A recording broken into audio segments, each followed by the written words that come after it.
যুদ্ধ পরবর্তী ইরানে কি চরম কোন্দল চলছে, গৃহবিবাদ চলছে? তা না হলে কেন খবর হলো যে ইরানের প্রেসিডেন্ট মাসুদ পেজেশকিয়ান পদত্যাগ করেছেন এবং পদত্যাগ করার কারণ হিসেবে তিনি ইসলামী বিপ্লবী রক্ষী বাহিনী আইআরজিসির কট্টর একটা অংশের নীতি নির্ধারণে ব্যাপক প্রভাব ফেলার কথাটিকে টেনে এনেছেন। ইরানের ভেতরে তাহলে কি হচ্ছে? এ খবর কি সত্য? যদি সত্য হয় তাহলে বিরোধের প্রকৃতি কেমন? কি নিয়ে বিরোধ চলছে প্রেসিডেন্টের সঙ্গে আইআরজিসির? আর যদি সত্য না হয় তাহলে কেন এই ধরনের খবর এই মুহূর্তে ছাড়া হচ্ছে, যখন যুক্তরাষ্ট্র এবং ইরান একটা চুক্তিতে পৌঁছানোর জন্য মরিয়া হয়ে চেষ্টা করছে? এই সব কিছুই আলোচনা করব এই কন্টেন্টে। আমি আরওয়ার সাদি আপনাদের স্বাগত জানাচ্ছি। আসসালামু আলাইকুম সুপ্রিয় দর্শক, আপনারা সবাই নিশ্চয়ই ভালো আছেন, শুভেচ্ছা নেবেন।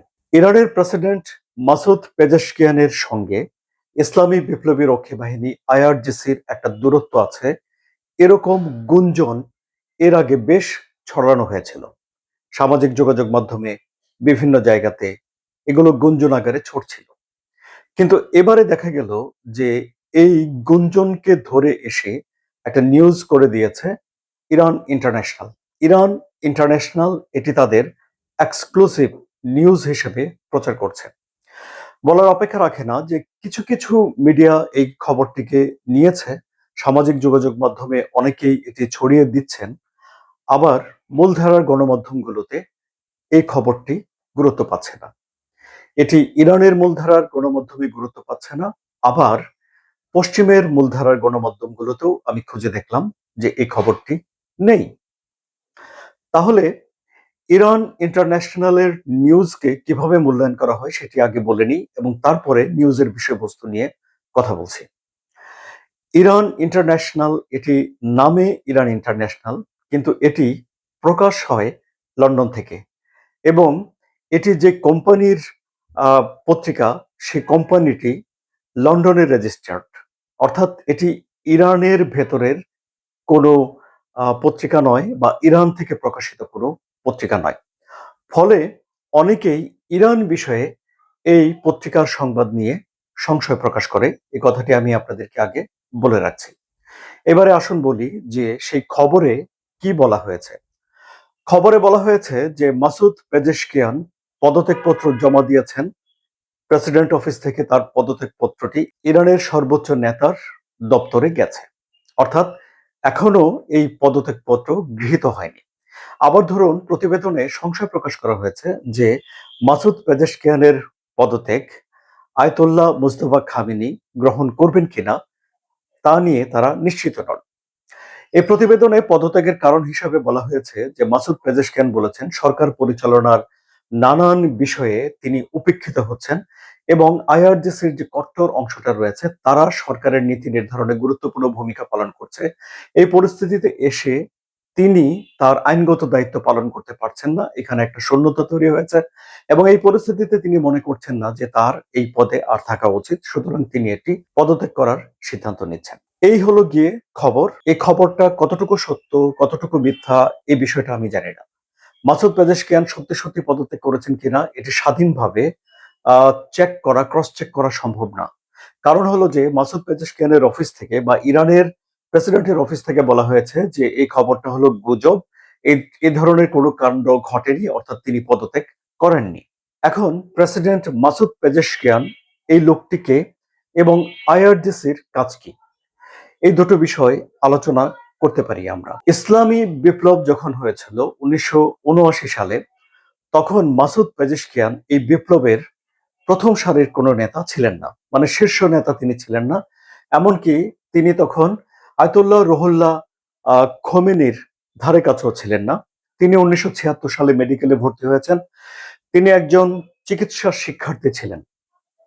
বিপ্লব পরবর্তী সময়ে যখন মেডিকেল বিশ্ববিদ্যালয়গুলোতে, শিক্ষা প্রতিষ্ঠানগুলোতে যখন শুদ্ধি অভিযান চালানো হয়, তখন মাসুদ পেজেশকিয়ান বিপ্লবের নীতিকে সমর্থন করেন এবং সেই সব নীতি বাস্তবায়ন করার জন্য তিনি তখন কাজ করেছিলেন।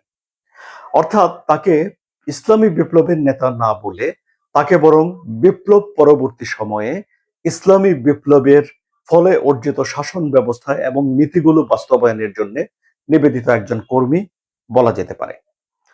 সরকার গঠনের আগে মাসুদ পেজেশকিয়ান বলেছিলেন যে তিনি আহ, যদি নির্বাচিত হন তাহলে পশ্চিমা বিশ্ব যে ইরানের উপরে নিষেধাজ্ঞা আরোপ করে রেখেছে সেই নিষেধাজ্ঞা প্রত্যাহার করার জন্য তিনি ভূমিকা নেবেন। অর্থাৎ নিষেধাজ্ঞা প্রত্যাহারের জন্য পশ্চিমের সঙ্গে একটা আলাপ আলোচনা চালিয়ে যাওয়ার একটা ম্যান্ডেট নিয়ে তিনি ক্ষমতায় এসেছিলেন। ইসলামী বিপ্লবী রক্ষী বাহিনী হলো সে দেশে ইসলামী বিপ্লবের পর অর্জিত যে শাসন ব্যবস্থা রয়েছে সেই শাসন ব্যবস্থাকে টিকিয়ে রাখার জন্য গঠিত একটা বাহিনী। সে দেশে আলাদা সেনাবাহিনী আছে, নৌবাহিনী আছে, বিমান বাহিনী আছে, অন্যান্য বাহিনীগুলো আছে। তাদের কাজ হলো রাষ্ট্রের বিভিন্ন বিষয়গুলো ঠিকঠাক করা, দেখভাল করা। আর বিশেষভাবে এই আইআরজিসি কাজ হলো এই বিপ্লবের পর গঠিত যে সরকার আছে সেই সরকার টিকিয়ে রাখা। অর্থাৎ তাদের মেইন ফোকাস হলো যে এই সরকার তারা টিকিয়ে রাখবে। এখন ডোনাল্ড ট্রাম্প এবং বেনিয়ামিন নেতানিয়াহু তারা চেয়েছেন যে ইসলামী বিপ্লবের পর গঠিত যে সরকার আছে সেই সরকারকে ফেলে দিতে। আর আইআরজিসির কাজ হলো সেই সরকারকে টিকিয়ে রাখা। এখন আপনারা জানেন যে আয়াতুল্লাহ আলী খামেনি তিনি যখন জীবিত ছিলেন তখন তিনি একটা পরিকল্পনা তৈরি করেছিলেন, আপনাদের মনে আছে নিশ্চয়ই, যে যদি তিনি মারা যান তাহলে তারপর কে দায়িত্ব নেবেন সেটি তিনি ঠিক করে দিয়েছিলেন। এমনকি ইরানের প্রশাসন কিভাবে পরিচালিত হবে তার 4 ধাপ তিনি লিখে রেখেছিলেন, যে যদি কোনো অঘটন ঘটে যায় এই আশঙ্কায়। এরপর যখন আয়াতুল্লাহ আলী খামেনি আক্রমণেই তিনি মারা যান, 40 জন প্রথম সারির কমান্ডার মারা যান, তখন আলী লারিজানি গুরুত্বপূর্ণ দায়িত্বে চলে আসেন। তিনি এরপর আরো অনেক কমান্ডাররা এসে দায়িত্ব নিয়েছেন এবং ইরান একজন নতুন সর্বোচ্চ নেতা আয়াতুল্লাহ আলী খামেনির ছেলে আয়াতুল্লাহ মুজতবা খামেনিকে তাদের সর্বোচ্চ নেতা নির্বাচিত করেছেন। কিন্তু ইরানের এই নতুন সর্বোচ্চ নেতা নির্বাচিত হওয়ার পর থেকে এখনো জনসমক্ষে আসেননি। তার কোনো অডিও বার্তা বা ভিডিও বার্তা প্রকাশ করা হয়নি। তিনি গুরুতরভাবে আহত হয়েছেন, চিকিৎসাধীন আছেন। এমনকি এই যে মাসুদ পেজেশকিয়ান তিনি নিজেও গিয়ে চিকিৎসা করেছেন বলে জানা গেছে।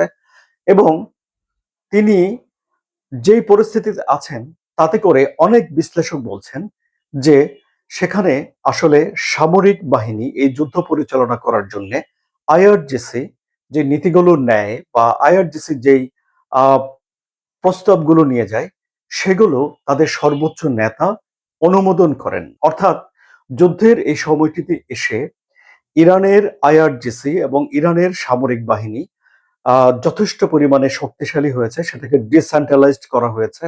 প্রত্যেকটা ইউনিট আলাদা আলাদাভাবে নিজের সিদ্ধান্ত নিজে নিয়েছে। ফলে দেখা গেল যে এত বড় একটা আক্রমণের পরেও তারা ঘুরে দাঁড়িয়েছে এবং যুক্তরাষ্ট্র ইসরায়েলের মতো শক্তির বিরুদ্ধে 40 দিন তারা যুদ্ধ করেছে এবং যুক্তরাষ্ট্রের অনেক ক্ষতি করেছে। এই ব্যাপারটা তো আমরা সবাই জানি। সুতরাং আইআরজিসির এবং ইরানের যে সামরিক বাহিনীর এই যুদ্ধে তাদের একটা বলিষ্ঠ ভূমিকা তারা রেখেছে, এটি আমরা দেখতে পাচ্ছি। মার্কিন প্রেসিডেন্ট ডোনাল্ড ট্রাম্প দাবি করেছেন যে তাদের বিমান বাহিনী, তাদের নৌবাহিনী তিনি ধ্বংস করে ফেলেছেন। তাদের সামরিক বাহিনীকে তিনি ধ্বংস করেননি, কারণ সামরিক বাহিনীতে অনেক মধ্যপন্থী এবং উদার মানুষ রয়েছে। যারা কট্টরপন্থী রয়েছে তাদেরকে যুক্তরাষ্ট্র খতম করে দিয়েছে বলে মার্কিন প্রেসিডেন্ট ডোনাল্ড ট্রাম্প তার পুত্রবধূ লারা ট্রাম্পকে ফক্স নিউজে দেয়া এক সাক্ষাৎকারে এই কথাটি তিনি বলেছেন। সুতরাং স্বভাবতই এখন যুদ্ধকালীন সময়ে সিদ্ধান্ত নেয়ার ক্ষেত্রে এই আইআরজিসি বেশ খানিকটা এগিয়ে রয়েছে, এটি আমরা দেখতে পাচ্ছি। আবার আইআরজিসি সরাসরি কাজ করে তাদের সর্বোচ্চ আধ্যাত্মিক এবং প্রশাসনিক নেতার আন্ডারে।